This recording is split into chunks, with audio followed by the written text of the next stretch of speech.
Մշակույթը պահպանելու եւ ազգային հիշողությունը ամրապնդելու գործում Կարապետյանների ընտանիքը տարիներ շարունակ հետևողական է։ Կարեն եւ Սամվել Կարապետյանների հովանավորությամբ դեռևս 2014 թվականին լույս տեսավ Ալբերտ Իսոյանի «Երկիր դրախտավայր. օտարերկրացիները Հայաստանի ու հայերի մասին» աշխատությունը, որը հեղինակի 25 տարվա հետազոտական աշխատանքի արդյունքն էր։ Մենք ունենք 4000-ից 6000 օտարների կարծիք Հայաստանի մասին մեծ քարտարան ենք ստեղծել։ Այդ քարտարանի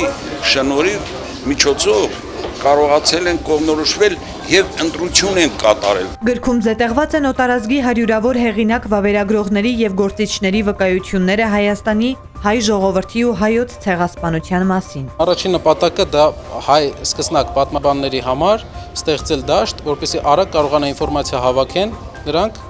հայոց պատմության մասին ուրիշ օտար աղբյուրներից եւ նաեւ ինքնաճանաչողության համար, որպեսզի մենք հասկանանք, թե ով ենք եղել ուրիշի աչքերով։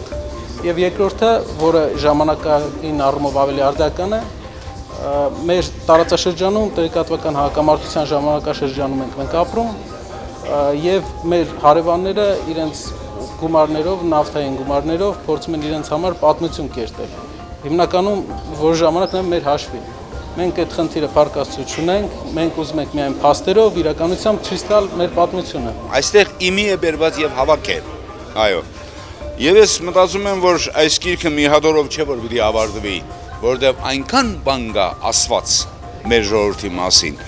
Սա գանձիպես մի բան է։ Կարապետյանների ընտանիքի ուշադրության կենտրոնում մշտապես եղել են կրթության, գիտության, մշակույթի ոլորտները։ 90-ականներից սկսած նրանք հովանավորել ու աջակցել են մանկավարժներին, գիտնականներին ու մշակութային գործիչներին։ Արխիվային այս կադրերը օրինակներից մեկն է, երբ Լոռու մարզի ավելի քան 300 մանկավարժ ու 50 երիտասարդ գիտնական հավաքվել են մեկ հարկի տակ, արժանանալու Կարապետյանների ամենամյա պարգևին։ Կարող ես վաստակել աշխարհն էլ ունենալ քո սեփականությունը իբրև, բայց մարդ շահ է, գիտություն, մշակույթ շահ է, արվեստ շահ է, եւ նրանց միջոցով մեր մանկավարժներին մեծարել, գիտնականներին մեծարել ամեն մարդու բան չի։